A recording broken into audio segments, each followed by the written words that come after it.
কি হলো রে বাছা? ও ভাই আমার কালো সোনা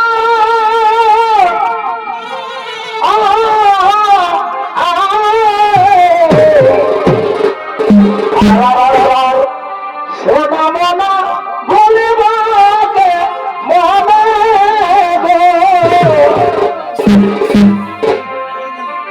আমার ভাষাটি হারিয়ে থাকে। আরে কি হলো কি হলো?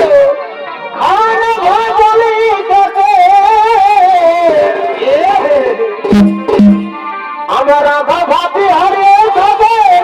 কি হলো কি হলো? খাওয়ানো ভয় বলি তাকে। ওই আমি ভুল করেছি তোকে ছাড়ে আছে গো। বিপদ করলি রে বাবা। আজ শ্বশুর ঘরে কাছি বসে বসে ওই আমি ভুল করেছি তোকে ছাড়ে আছে গো। ওঠে ওঠে আজ শ্বশুর ঘরে কাছি বসে বসে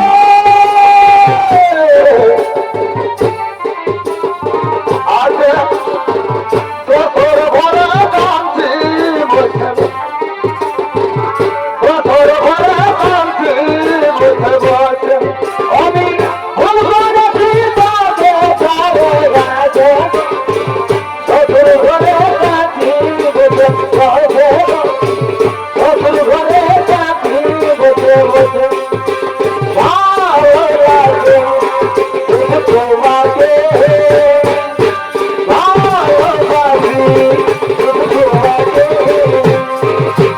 ভালো লাগে তোমাকে ভালোবাসি শুধু তোমাকে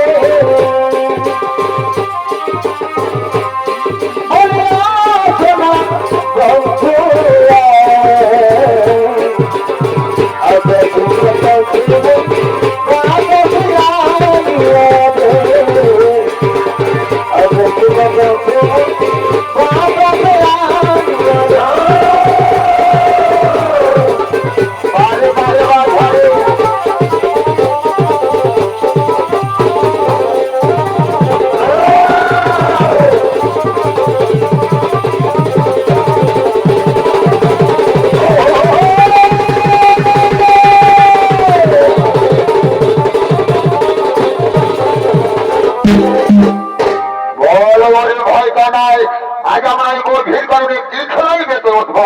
শোনো দাদা, আজকে আমরা যে খেলা খেলবো সেই খেলা হল ফল করার প্রতিযোগিতা। আমরা দুই দল বিভক্ত হয়ে বাগানে ফল পেরে নিয়ে আসবো। যে দল বেশি ফল পেরে নিয়ে আনতে পারবে সেই দল হবে জয়ী। আর পরাজিত দলের একজন দুই দলের দলনেতাকে সারা বাগান কাঁধে তুলে ঘুরিয়ে নিয়ে আসবে। ঠিক মনেছ ভাই? তাহলে আর বিলম্ব কেন? এসো, আমরা এখন এই প্রতিযোগিতা যেতে পড়ি। যাও ভাই যাও, আর বিলম্ব করো না, তাড়াতাড়ি বেশি করে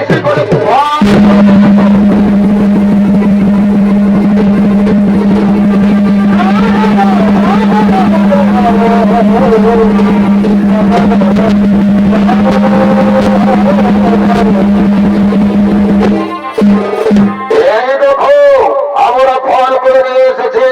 ওই দেখি, এই তো আমার দলের ছেলেরা ঝুড়ি ভর্তি ফল নিয়ে এসেছে, আর কানাইয়ের দলের ছেলেরা অল্প পরিমাণে ফল নিয়ে এসেছে। মানে কানাইয়ের দল পরাজিত হয়েছে। ওরে কানাই, আই তোর দল পরাজিত, তাই বল তোদের মধ্যে কে আমাকে কাঁধে তুলে সারা বাগান ঘুরিয়ে নিয়ে আসতে পারবে? ও দাদা, তুমি অধৈর্য হইও না, কথা যখন দিয়েছি অবশ্যই করিব পালন। যাও ভাই যাও, আর করি অনবিলম্বন, তাড়াতাড়ি দাদা বড়াইকে কাঁধে তুলে সারা বাগান ঘুরিয়ে নিয়ে আসো।